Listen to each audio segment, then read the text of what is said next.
You know what I mean? So with the sea moss growing in the farm, it's no different than growing in the wild. The only thing that sea moss farmers do is put it on a rope. And I don't care what anybody says. No one can show me proof that there is any possible way that the toxins from the rope are leaching into the sea moss directly. That's ridiculous. Ridiculous. Like there's currents flowing. Anything that would leach off the rope or anything, even the rock, is going to get dispersed into the water. You know what I mean? One wave. Exactly. Do you know what I mean? The water is constantly moving. Well, how is anything staying in one place? That's why the sea moss has to be attached to a rock. It's because the water currents are so moving that if the sea moss even just floats freely in the water. If you're walking along the beach on the thing, you will step on sea moss in St. Lucia.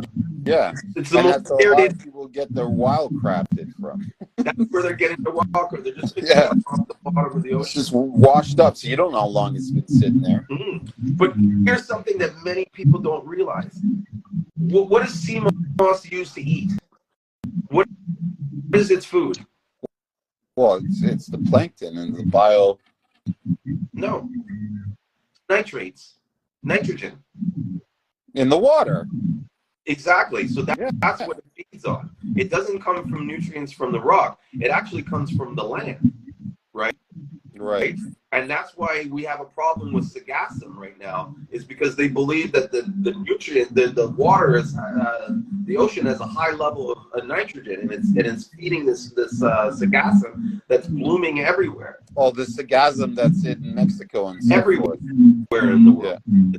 Bro, it's ridiculous. Even in St. Lucia, it kills, like it destroys sea moss farms because they will come in like a island and just like engulf everything. But sea moss, the more sea moss you put in the water, is going to eliminate the problem with the sagassum. I think part of the problem we have with the sagassum is because we have less sea moss in the water, because we keep trying to pull it out thinking, well, it's better because it's wild. We need to be adding more sea moss to the ocean, not taking out sea moss to the ocean. We're killing the ocean. We're killing the whole ecosystem, especially on the wild crab. all the coral reefs. Yeah. What I learned, right, about sea moss is that sea moss can't grow, can't flourish properly in coral reefs. And that, in fact, where there's coral reefs, it's not a suitable spot for growing sea moss, because coral reefs can't grow in high levels of nitrogen. And the sea moss needs high levels of nitrogen to grow. So it's counterintuitive. Not only that, but by eliminating the sea moss from the ocean, you are now raising the level of nitrogen in the thing, and you're killing the coral. Right.